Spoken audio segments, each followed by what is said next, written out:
Doctor Padma, जो सबसे बड़ा अगर हम कहेंगे हिंड्रेंस यानी सबसे बड़ी रुकावट जो भारत के सामने है वो ये है कि भारत में अभी स्टेम सेल्स को रिस्टोर करने की इतनी तेज़ी नहीं आई है जितनी हम विकसित देशों में देखते हैं। बहुत ज़्यादा यहाँ के पेरेंट्स स्ट्रेस नहीं डालते हैं।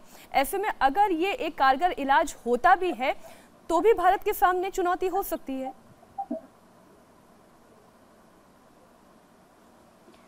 पर मीनाक्षी जी, स्टेम सेल रिसर्च में भारत देश ने बहुत कुछ किया है। एक्चुअली ये जो कॉर्ड ब्लड बैंक हो सकता है हमारे पास बहुत सारे है ही नहीं, पर ये जो प्लेसेंटा एंड अम्बिलिकल कॉर्ड जो डिराइव्ड वाला स्टेम सेल्स के ऊपर भी कहीं सारा रिसर्च हुआ।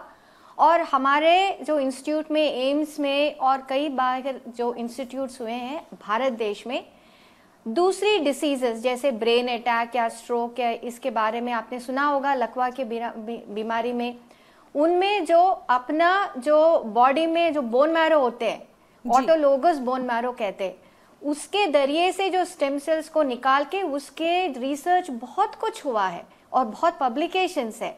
तो अगर ये जैसे बाकी डॉक्टर्स ने कहा इसकी प्रूफ आ जाती और ये भी हमारे देश में इस्तेमाल करना है तो हम जरूर कर सकते हैं। अच्छा, एक सवाल ये बनता है जी, कुछ लोग ये कार्यक्रम देख रहे हैं, वो ये सवाल पूछ रहे हैं और ये सवाल मेरे भी मन में था कि डॉक्टर पद्मा कि क्या ये डोनर का होगा या ये उसी व्यक्ति का होगा, कैसे तय किया जाएगा? ये प्लेसेंटल जो है ये एलोजेनिक, मतलब ये डोनर का है। तो कोई भी डिलीवरी ले लीजिएगा, नॉर्मल डिलीवरी कहीं पे भी हो सकता है। नॉर्मल बेबी हुआ तो जो प्लेसेंटा तो बाहर तो निकली जाती है, तो उसको ले लेते हैं।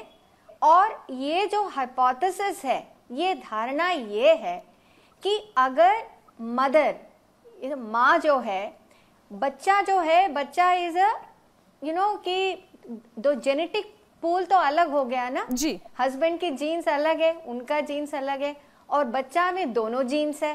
तो जनरली क्या होता है कि बॉडी में अगर दूसरी जीन को चली गई तो एक ग्राफ्ट वर्सेस होस्ट रिएक्शन, उसको रिजेक्ट हो जाता है। तो ये प्लेसेंटा एक कवच बन जाती है कि वो रिजेक्शन ना हो। तो इसी धारणा को लिया है कि ये कैसे हो सकता है, ये इम्यूनिटी को क्यों सप्रेस कर रही है, कैसे सप्रेस कर रहा है, इसमें उन्होंने रिसर्च किया। और इस दरिए ये प्लेसेंटा से जो उत्पन्न हुई कोशिका है, उनको ये जो इसकी जो कहते हैं इसकी कैरेक्टर को लेके उनको ये पूल बनाया हुआ है। यही हाइफा जो बायोमेडिकल इंडस्ट्री जो है, बायोटेक की कंपनी जो है, इसी के रिसर्च किए हुए हैं। तो ये डोनर का है और कोई भी नॉर्मल डिलीवरी की प्लेसेंटा से ये ले सकते हैं। अच्छा डॉक्टर संजीव चौबे, ये अभी सुनने में तो बहुत ही कॉम्प्लेक्स लग रहा है, लेकिन क्या इसके ज़रिए एंटी वैक्सीन भी बनाई जा सकती है कोरोना को काउंटर करने के लिए?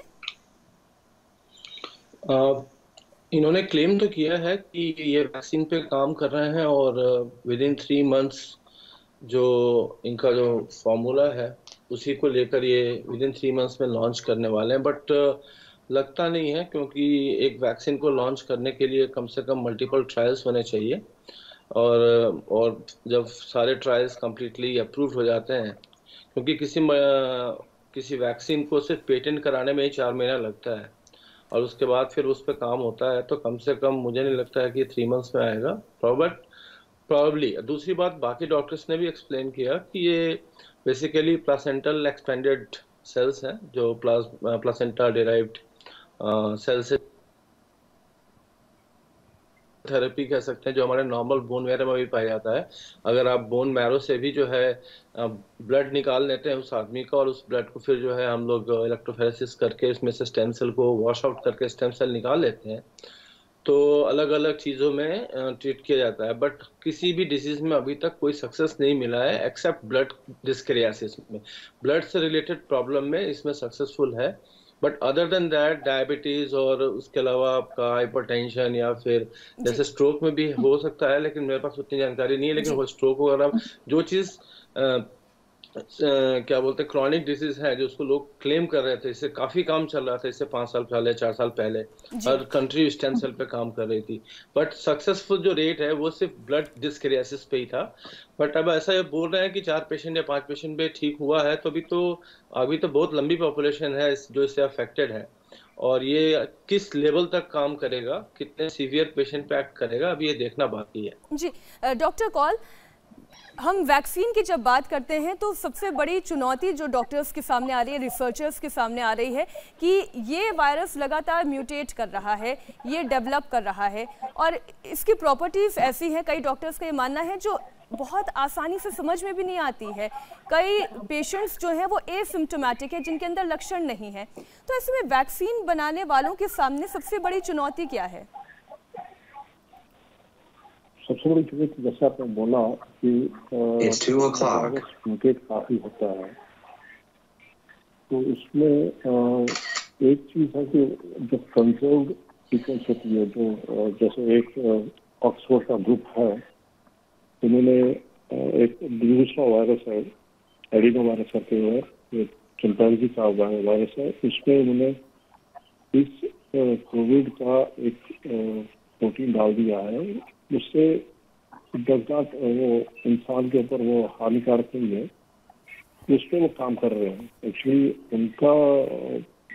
उनका कहना है कि वो सितंबर अक्टूबर तक इनका वैक्सीन तैयार हो जाएगा, बट दैट भी ज़्यादा ऑप्टिमिस्टिक है, लेकिन काम चल रहा है उस पर। लेकिन चुनौती तो है कि वायरस म्यूटेट होता रहता है, लेकिन म्यूटेशन में ये भी हो सकता है कि वायरस थोड़ा कम विरुलेंट हो जाए, कम हानिकारक हो जाए। जी, और वैक्सीन का इंतजार इस वक्त तो पूरा देश कर रहा है, पूरी दुनिया कर रही है, लेकिन जैसा कि डॉक्टर चौबे बता रहे थे कि कम से कम इसमें 4 से 5 महीने का वक्त और लग सकता है।